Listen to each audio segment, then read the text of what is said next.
Bonjour à tous, aujourd'hui je vais vous parler du F-100.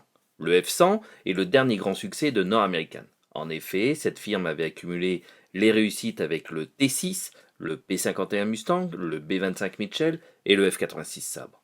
Chasseur aux performances exceptionnelles à ses débuts, le F-100 enchante ses jeunes pilotes qui, subjugués par sa puissance et par sa vitesse supersonique, ne virent pas tous ses défauts et encouragèrent sa mise en service prématurée.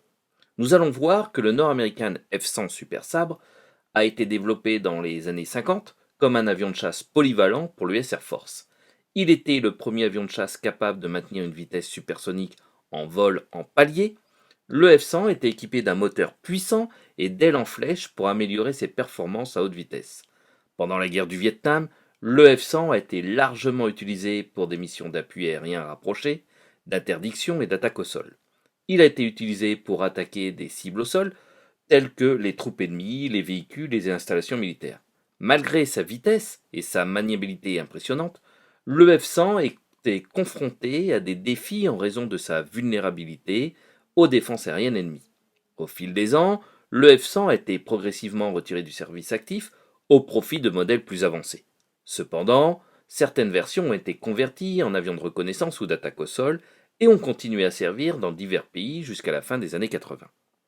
Le F-100 Super Sabre a marqué une étape importante dans l'histoire de l'aviation militaire en tant que l'un des premiers chasseurs supersoniques de son époque, contribuant ainsi au développement ultérieur des avions de chasse modernes. Nous allons donc voir ensemble le F-100. Vous êtes prêts? Attachez vos ceintures, top décollage.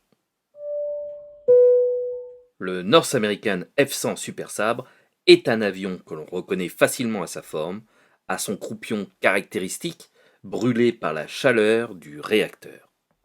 Présent au Vietnam, il a su être un bon combattant malgré tout, on y reviendra un peu plus tard. Mais aussi, il marque un changement de la doctrine de frappe nucléaire américaine et de ses alliés. Un an après le premier vol du F-86A de série, North American travaille sur une variante supersonique du F-86D avec une voilure à 45 degrés de flèche. Les caractéristiques sont les suivantes: une taille de guêpe, un turboréacteur de General Electric 547 de 5800 kg de poussée maximale avec réchauffe, mais l'US Air Force n'en veut pas.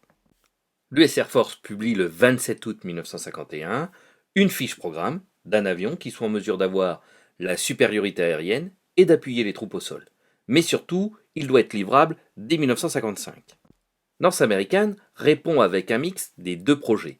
Rajouter un réacteur Pratt & Whitney J5751 de 6800 kg de poussée, le projet devient Sabre 45. Alors vous allez me dire pourquoi 45? Tout simplement car les ailes sont en flèche à 45 degrés. North American construit une maquette à l'échelle 1. La firme demande le financement pour construire 2 prototypes, mais l'US Air Force n'est pas séduite et trouve le projet trop coûteux. Comme le temps presse, l'US Air Force demande d'avoir rapidement une importante quantité de F-100 malgré tout.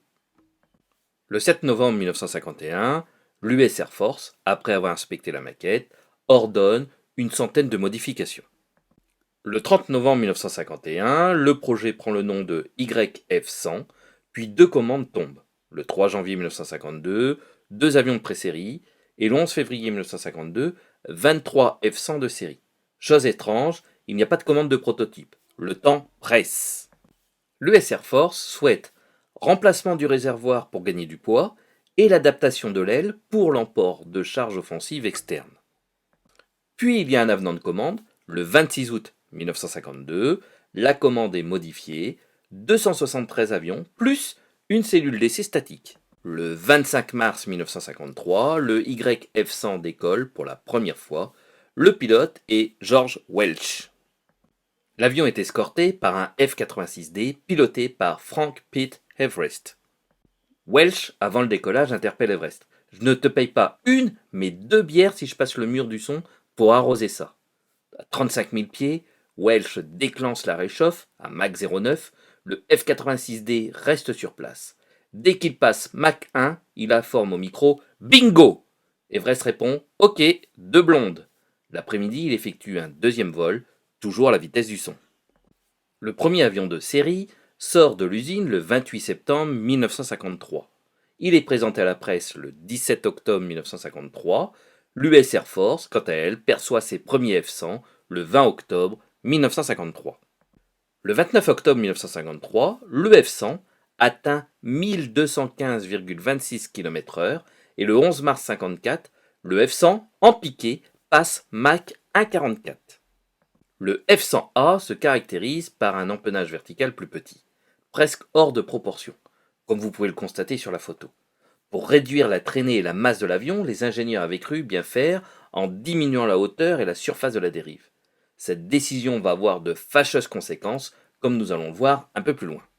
Les principaux défauts du F-100A sont, sans réchauffe, le F-100A accélérait mal, instable sur les trois axes, surtout à basse vitesse, oscillation latérale du nez et mouvement de roulis intempestifs.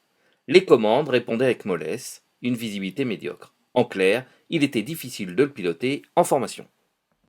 Les améliorations sont les suivantes, on modifie la verrière et le circuit de commande des gouvernes de direction et de profondeur. Le F-100A entre en service le 18 septembre 1954, 203 F-100A sont construits et il franchit le mur du son et son plafond est de 15 500 mètres. Le 12 octobre 1954, George Welch a pour mission ce jour-là d'étudier la résistance de la structure au cours de manœuvres brutales. Il met son avion en piqué afin d'atteindre une vitesse supersonique, puis redresse à 23 000 pieds. Il effectue une ressource violente à 7,5 G à grande vitesse et l'avion se désintègre. Le Boeing B-47 qui était proche des essais constate deux parachutes, celui du pilote, mortellement blessé, et le parachute frein accroché hors de son conteneur. George Welch vient de trouver la mort. À la suite de la mort de George Welch, le pilote d'essai de recherche de la NACA High Speed Flight Station, Albert Scott Crossfield, a passé 3 mois à effectuer des essais en vol du F-100A, démontrant ses caractéristiques de couplage de roulis inertiels en utilisant 3 gouvernes verticales différentes. Le F-100A 5-NA 52-5778 était l'avion d'essai de Crossfield. Les deux F-100A sur cette photographie sont tous deux du deuxième bloc de production, 52-5778 sur la gauche, à la nouvelle ailette, tandis que le 52-5773 conserve l'aileron court d'origine. La nouvelle est plus grande, mais a aussi un accord plus long, cela se traduit par une augmentation de 10% de la superficie. En décembre 1953, North American propose une version améliorée avec des réservoirs intégraux de plus grande capacité. C'était un souhait du Tactical Air Command. En effet, l'US Air Force souhaite un chasseur-bombardier supersonique. North American propose ainsi le F-100B, mais il ne convient pas. Il y a tellement de modifications qu'il va changer de nom et devenir le F-107A. 3 exemplaires de construits, mais l'US Air Force préfère le Republic F-105 Thunder Chief. Je ferai une vidéo bientôt sur cet appareil. Le F-100C voit sa voilure renforcée afin de transporter 2200 kg de charge sur 6 points d'ancrage. Pour rappel, le premier F-100A pouvait emporter que 2 bombes de 450 kg. L'US Air Force commande 300 F-100C, puis 564 F-100C. L'US Air Force signale à North American que le F-100 ne sera plus un chasseur, mais un chasseur bombardier. C'est ainsi que le F-100D va naître, ce qui entraîne une nouvelle modification de commande. En effet, les 224 derniers, F-100C, vont être transformés en D. Le 17 janvier 1955, le F-100C décolle pour la première fois. Le pilote est Alvin S. White. C'est encore une version A améliorée, avec encore le réacteur J57P7. L'avion est plus rapide de 65 km/h. Il est équipé d'un réacteur J57P21 de 4,6 tonnes de poussée à sec, 7,2 tonnes de poussée avec réchauffe. Nouveau record, le colonel Horace N, le 20 août 1955, à 40 000 pieds, au-dessus du désert de Mojave en Californie, il va atteindre 1486 km/h à 35 000 pieds, 1454 km/h à 39 500 pieds et 1323 km/h en moyenne. Le F-100C peut être équipé d'une perche de ravitaillement démontable. Ainsi, l'US Air Force dispose d'un avion capable d'aller partout dans le monde. Le F-100 emporte la bombe nucléaire MK7, plus puissante que la bombe d'Hiroshima. L'US Air Force dispose ainsi d'un bombardier nucléaire supersonique. Les qualités de vol restaient quand même douteuses. Il était moins instable que le A, certes, mais il avait une fâcheuse tendance à partir en tonneau incontrôlable à grande vitesse. North American trouve alors des solutions. Nouvel amortisseur de lacet à partir du 146e appareil de série, ajout d'amortisseur de tangage à partir du 301e appareil. Enfin, pour abaisser la vitesse d'atterrissage, des petits volets furent aménagés à l'emplanture des ailes. Le 14 juillet 1955, le 450e Fighter Dane Wing de la base de Foster au Texas est la première unité de l'US Air Force à percevoir cet appareil. Le 13 mai 1958, nouveau record du monde de distance cette fois-ci, Londres-Los Angeles en 14h04 sans escale avec des ravitaillements bien sûr. En plus d'être un guerrier, le F-100 remplace le F-84 dans cette célèbre patrouille de l'US Air Force, les Thunderbirds. Je vous laisse admirer quelques instants leur prouesse.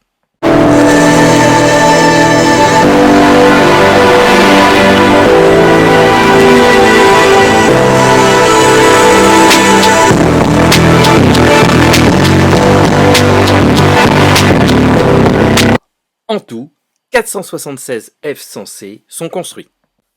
Première commande en octobre 1954, 1274 F-100D sont construits. C'est la version la plus construite. C'est la version qui fut utilisée au Vietnam. L'avion fut exporté grâce au plan d'assistance militaire, la MAP. C'est aussi cette version qui va équiper l'armée de l'air française. J'en parlerai un peu plus tard. Ses caractéristiques, il est plus lourd, 9,3 tonnes à vide, 15,5 tonnes au décollage. Sa vitesse max est de 1465 km/h. Augmentation du réservoir interne, donc avec une autonomie de 3200 km. Rayon d'action 859 km, c'est inférieur au C, mais ça n'a aucune importance car il est équipé d'une perche de ravitaillement en vol, donc plus long, plus haut, dérive plus grande. Le F-100D est équipé du LABS, c'est Long Altitude Bombing System. En clair, c'est un calculateur de bombardement à basse altitude pour les tirs des bombes nucléaires, la MK7, MK38 ou MK43. Le F-100D pouvait aussi avoir un système de ravitaillement en vol nommé Buddy Refueling qui permettent à un F-100D de ravitailler un autre grâce à un bidon spécial accroché sous son ventre. Le missile air-sol AGM-12 Bullpup fut destiné à détruire les cibles en béton. En 1957, 66 F-100D sont modifiés. Au bout de 2 ans, les 66 sont opérationnels. Lors de manœuvres sous facteur de charge élevé, la perche se détachait. Les perches sont donc démontées en entendant un renforcement de la structure de la voilure et ne furent utilisées que pour les convoyages. De 1962 à 1965, l'US Air Force et North American souhaitent standardiser le système d'armes. En effet, le F-100C et D ont tellement eu de modifications qu'un F-100D sur 3 était différent des autres. Le travail est titanesque. Il y a 700 avions à modifier et il faut compter 60 jours de travail par avion. L'opération va coûter 150 millions de dollars. Autre problème, problème de train d'atterrissage, problème du parachute de frein. Nombreux accidents en ce qui concerne le parachute, il ne se déployait pas correctement et se détachait à l'atterrissage. La solution fut de rajouter une crosse d'arrêt sur le fuselage et des bras d'arrêt en bout de piste. Afin de maintenir les F-100D et F en service jusqu'en 1971, l'US Air Force souhaite prolonger le service des F-100, ainsi on passe de 3000 à 5300 heures, puis même jusqu'à 7000 heures. Alors comment on fait ? Renforcement de la section centrale de la voilure. Dès 1969, il y a déjà 682 F-100D et F qui sont modifiés sur les 882 de prévus. Conçu pour assurer la transformation des futurs pilotes de F-100C, le premier F-100F est un F-100C, numéro 54-1966, qui est rallongé, réaménagé et il est même désigné TF-100C. Le premier véritable F-100F vole pour la première fois le 3 août 1956. Le pilote est Alvin White. Ses caractéristiques sont les suivantes. Il a 2 canons M39 sous le nez, même en port de charge externe que le monoplace, 339 F-100F de construit, le dernier livré en octobre 1959. En tout, 2294 exemplaires de construits, dont 359 dans l'usine de North American de Columbus. En 1964, 10 escadres régulières volent sur F-100D, 11 escadrons mixtes sur F-100C et D dans la garde nationale. En ce qui concerne les accidents, on déplore 490 accidents, dont 94 mortels. Le Zero Launch Launch System ou Zero Launch Takeoff System, abrégé en ZLL ou ZLTO, ZEL, ZEL en français, c'est un système de lancement zéro distance, est un système dans lequel un chasseur à réaction devait être placé sur une fusée installée sur une plateforme de lancement mobile. La plupart des expérimentations de ce système prirent place au cours des années 50, pendant la guerre froide. Tous les travaux concernant la technique des lancements ailes furent abandonnés en raison d'inquiétudes concernant la logistique, mais surtout à cause de l'avancée rapide de la technologie des missiles guidés, dont l'efficacité s'améliorait rapidement. Avant le départ au Sud-Vietnam, les F-100D et F subirent des modifications, plus d'une centaine. Je vous fais grâce de la liste. Alors, quelques modifications: installation de contre-mesures actifs et passifs, un ILS, un IFF, radio VHF et une pâture camouflage appropriée. Alors pourquoi faire au Vietnam? Le Super Sam montre ses limites face au MiG. Il a donc fallu adapter la tactique. Entre 1965 et 1969, 3 missions d'appui sur 4 au Sud-Vietnam sont assurées par les 4 escadres de F-100. Chaque une, c'est le surnom donné au F-100 car 100, effectue une mission par jour. Cependant, la DTO est excellente car elle est de 80%. Les missions au Vietnam sont diverses: bombardement piqué avec bombes classiques à billes ou au napalm, attaque au canon ou aux roquettes, mission bulp-up est abandonnée par manque d'efficacité, et la mission Skyspot, bombardement horizontaux conduit avec un radar au sol et un récepteur adapté dans le cockpit du F-100D. Les pilotes larguaient les bombes lorsque deux signaux lumineux se croisaient sur le récepteur. La défense solaire au Sud-Vietnam était importante et surtout meurtrière. Les équipages sont volontaires et très expérimentés, mais la mission est quasi suicidaire. Pour ce type d'opération, un homme seul ne suffit pas. Il faut être au moins deux, un pilote et un spécialiste de l'électronique. Donc il faut équiper un F-100F. Le F-100F est transformé en belette sauvage, en anglais Wheel Whistle. Alors il y a quelques modifications. Adaptateur d'un système de repérage et de localisation des émissions radar. Console en place arrière. Extérieurement, il ressemble à un autre 100F. Cependant, sur la lèvre inférieure de l'entrée d'air se trouvait une première antenne, dirigée vers l'avant, pour balayer à 45% de part et d'autre de l'axe longitudinal de l'avion. Autre antenne identique sur le bord de fuite en haut de la dérive. Il est équipé d'un WR300 Launch Warning Receiver, équipement réglé sur les fréquences des radars de guidage SAM, réagissant immédiatement dès le départ d'un missile. Une forte lampe rouge s'illuminait dans l'habitacle pour avertir l'équipage. Autre antenne WR300 en avant de la roulette du nez. En tout, 4 F-100F furent transformés. L'entraînement s'effectue aux États-Unis, puis le 26 novembre 1965, un Wheel effectue un vol d'accoutumance au-dessus du Sud-Vietnam. Le 1er décembre 1965, l'opération Iron Hand, main de fer, se déroule.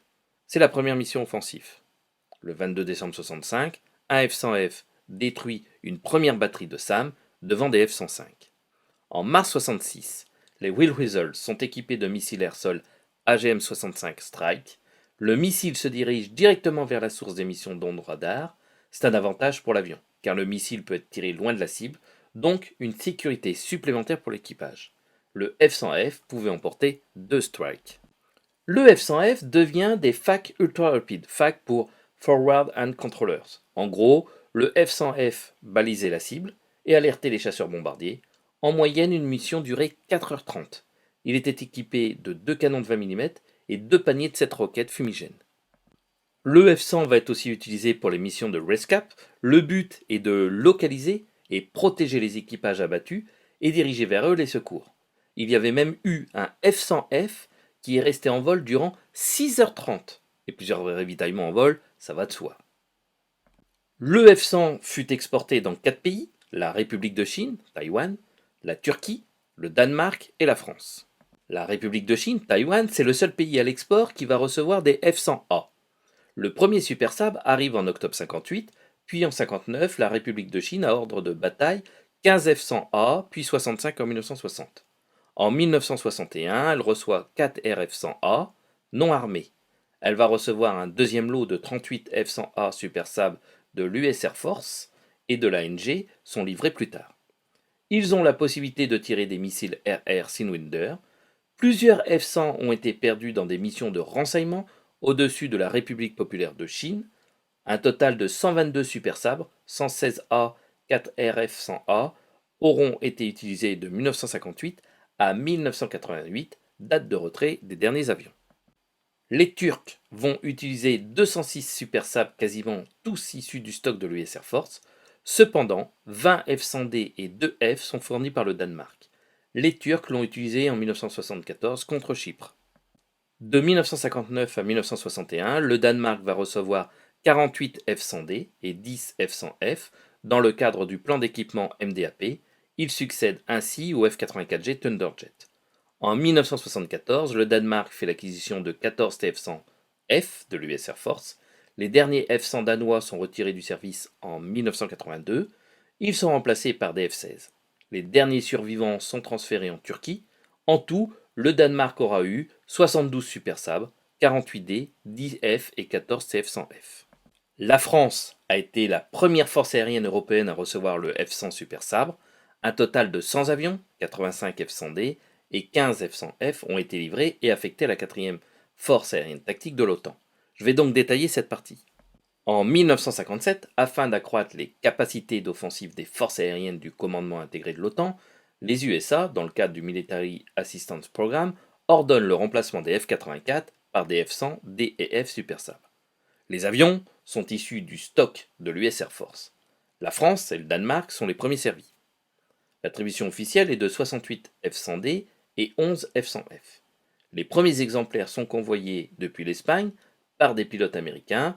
Ils arrivent le 1er mai 1958 sur la base aérienne de Luxeuil-Saint-Sauveur. Les appareils vont équiper la 11e escadron de chasse dans un premier temps, mais revenons en arrière. En janvier 1958, des mécaniciens et des pilotes sont envoyés à Luck, en Arizona, afin d'avoir un pré-entraînement sur les F-100. L'escadre de chasse 1-11 Roussillon et le 2-11 Vosges, dès le printemps 58, les deux unités suivent leur transformation sur F-100 en même temps. C'est ainsi que la 11e escadre de chasse est opérationnelle en 1959. Puis, la 3e escadre de chasse affectée à Reims perçoit des F-100. Les avions arrivent directement des USA. Ils ont traversé l'Atlantique sans escale. Ils sont ravitaillés par des KG-97 du Strategic Air Command. L'escadron de chasse 1-3 Navarre effectue la transformation en premier, puis c'est au tour de l'escadron de chasse 2-3 Champagne en mi-juillet 59. En 1960, la 3e escadre de chasse est opérationnelle sur F-100. Dès 1962, les Américains décident de confier à leur allié européen la nouvelle bombe atomique tactique, la MK-43, d'une mégatonne. Mai 1963, l'escadron de chasse 2-11 Vosges devient le premier escadron français à mettre en œuvre une arme nucléaire, et 2 avions assurent la permanence. En 1966, le gouvernement français se retire du commandement intégré de l'OTAN, donc changement de mission pour la 3e escadre de chasse et de la 11e escadre de chasse. Janvier 67, la 3e escadre de chasse perçoit les Mirage 3E. La 11 perd sa mission Strike, mais un nouvel escadron prend naissance en avril 67, avec une partie des F-100 de la 3e escadre de chasse du 311 Jura. Pas de panique, je ne perds pas la tête. En effet, le 311 prend les traditions du Jura jusqu'en septembre 67, où il devient escadron de chasse 311 Corse. C'est au même moment que la 11 s'installe à Toul-Rosières. Au début des années 70, la 11e escadre de chasse, par sa capacité de ravitaillement en vol, est donc rattachée à la CAFI. CAFI pour composant air des forces d'intervention. Cette composante a pour vocation d'assurer la défense d'un certain nombre de territoires francophones d'Afrique. Le premier F-100 camouflé, le 54-2160, 11 Echo Tango. Il est livré à l'escadron de chasse 1-11 Roussillon le 23 juin 72. Puis c'est au tour du 2-11 de percevoir le sien le 28 juin 72. Le camouflage est inspiré du Sud-Vietnam. En janvier 1974, les Hadaka Skyraider de l'unité 121 de Djibouti partent à la retraite. Un nouvel escadron voit le jour, l'escadron de chasse 4-11 Jura. Il est d'abord constitué d'une seule escadrille avec 8 avions, et à l'automne 75, il récupère les F-100 du 311. En effet, ce dernier vient d'être équipé de Jaguar. Voir ma vidéo sur le Jaguar sur cette chaîne. Après le 311, c'est le 111 qui perd ses F-100 pour le Jaguar, et en juin 77, c'est le 211 qui est équipé de Jaguar. Le 411 reste la seule unité à voler sur F-100, mais en décembre 78, c'est le dernier vol du F-100 dans l'armée de l'air. Au total, malgré tout à l'heure je vous ai dit 100 appareils, il m'en manque un, je ne sais pas lequel.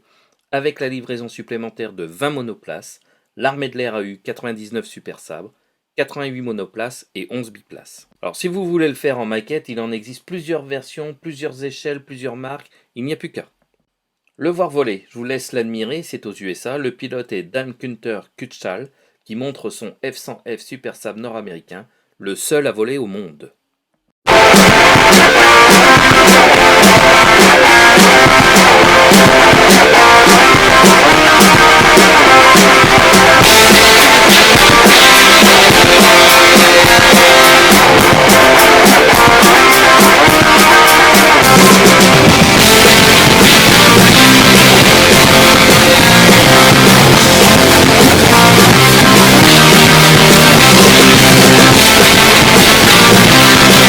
Vous pouvez l'admirer au musée de l'air et de l'espace, Hall Cocarde, au musée privé d'Albert dans la Somme ou encore à Saint-Vigny-les-Bonnes. Si vous voulez voler en F100 virtuellement, vous avez pléthore de choix, FS10, DSS ou Air Thunder. Mes sources, alors il y a plusieurs sites internet que je vous laisse parcourir sur la vidéo. Autre source, les livres, le F100D et F Super Sabre en service dans l'armée de l'air, qui est très très bien. La chasse à réaction, magnifique. Et les fanas de l'aviation, du numéro 276 à 279, il n'y a rien à dire, c'est le fanat. Je souhaite rendre un hommage au capitaine Crossi, qui fut aussi pilote de F100, mais aussi à tous les cochers et mécaniciens qui ont approché de près ou de loin le Hunt. Je vous remercie et vous dis à très bientôt pour une autre vidéo. A bientôt les amis, au revoir.